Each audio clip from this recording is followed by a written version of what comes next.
Because you see, if you think about it, there's a big difference between states and the federal government, lots of differences, but one of them is, unlike the federal government, which can just print more money or can borrow more money, well, in matter of fact, they're having our children and our grandchildren borrow the money. States actually have to, by state constitutional requirement, balance their budgets. That's why the states have to act. You look in city after city, state after state, where they're trying to do something, they're also trying to figure out a way to stop the runaway spending. And now in some states, for example, the budget deficit, in part caused by illegal immigration, has gotten so high that they're even raising our taxes. Boy, aren't we happy about that, another half-cent sales tax. You know? But Arizona, in contrast, is moving in the right direction.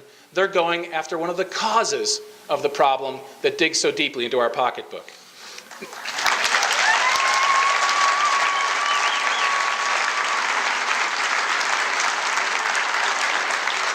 And I'm not going to dwell too much on the criminal aspects of what drove SB 1070, but look, they are facing a real crisis in Arizona right now. Look at the kidnapping statistics. In 2008 alone, there were 240 kidnappings in Phoenix, which is now the second largest kidnapping city in the world. People are being kidnapped for ransom. This is unreal.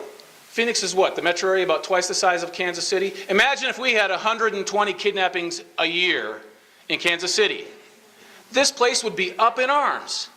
People wouldn't just be concealed carrying, they'd be open carrying with multiple weapons all over.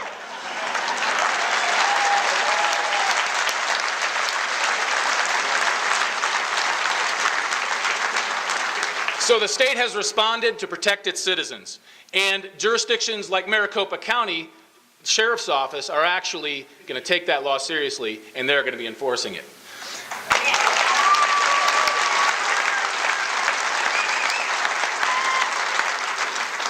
Now, I want to tell you a little bit about the theory behind what Arizona is doing. You see, SB 1070 is only the fourth in a series of state laws that they have passed. They passed Prop 200 in 2004 to deny public benefits to illegal aliens. They passed the Human Smuggling Act in 2005 to stop human smuggling into the state, punishing both the smuggler and the smugglee. In 2007, they passed the Legal Arizona Workers Act to require businesses to use the E-Verify system to protect American jobs.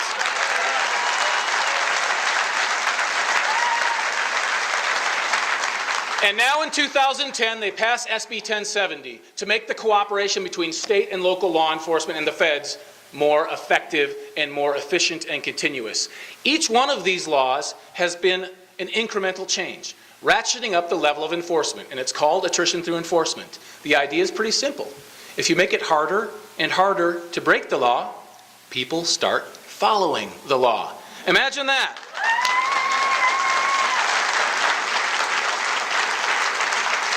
You know, an analogy that I've sometimes used in describing this is the highway analogy. You know, some people say with immigration, oh, there's only two choices. You have to grant a massive amnesty to millions of people, or you have to round people up with buses and guns and then deport them all simultaneously to the border.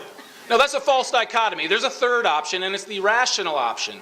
The rational option is that you ratchet up enforcement so people self-deport.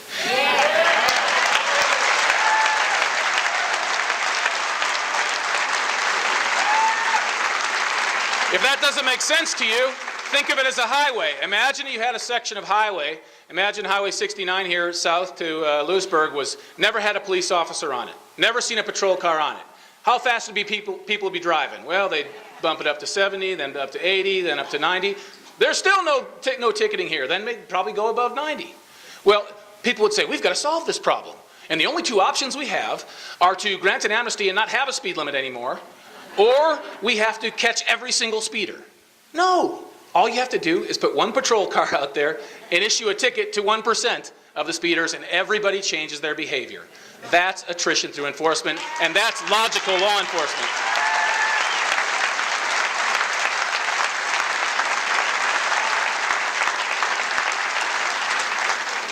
So now, Arizona's been doing a great job. The statistics tell the story. From the middle of 2008 to the middle of 2009, nationally, illegal immigration population in the United States dropped 7%. But in Arizona, over the same period, it dropped 18%.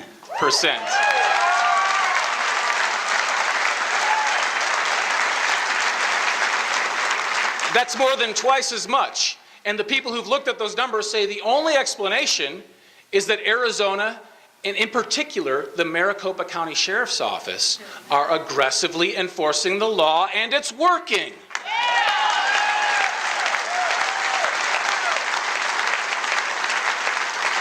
So if Washington actually listened to the states, and if Washington and this administration actually had any respect for the people of America and the states of this great union, they would say, hey, look what they're doing in Arizona. Now is the time to do that nationwide.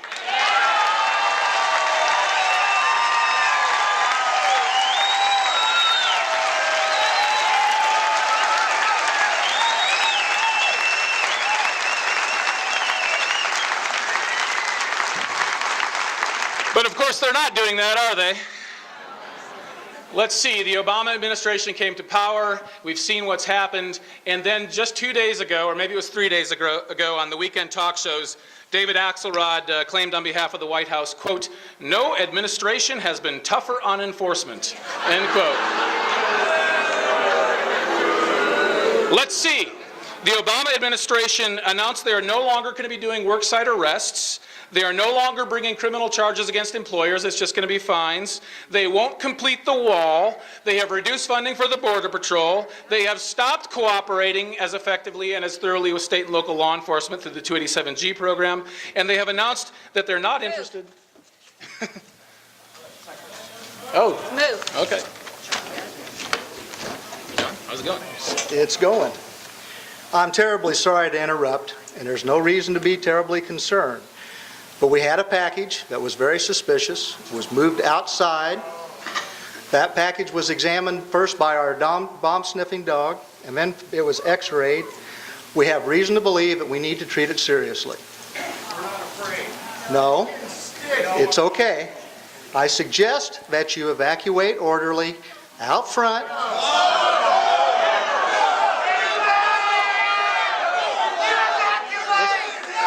I am not, listen to me please, I am not ordering you to do that, but I am trying to make you aware that it is a very serious situation. If you cannot take the package anywhere, it is on the north side of there and will have to be dismantled up there. Now, having said that, it's your discretion as to whether or not to stay. And not wanting to offend you, it's my job and my responsibility to bring you aware of the serious nature. That's all we're doing.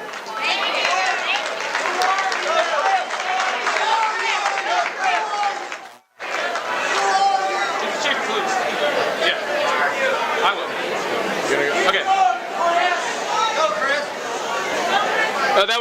That's Chief of Police John Douglas, for those of you who didn't know. Who does a great job for the city of Overland Park.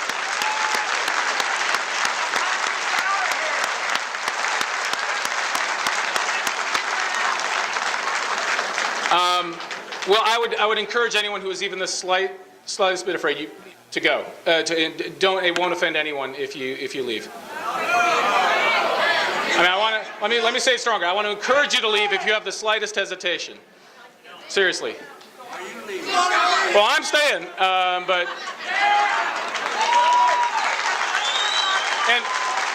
seriously, feel free to go.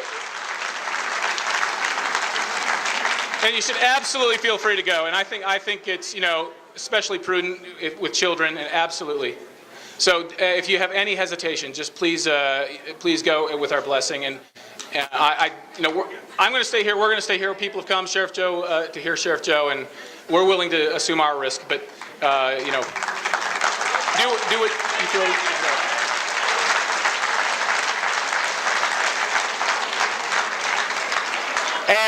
And by the way, for our friends in the press that are still here, let the record reflect who acted out in violence and who decided to stay and face it tonight.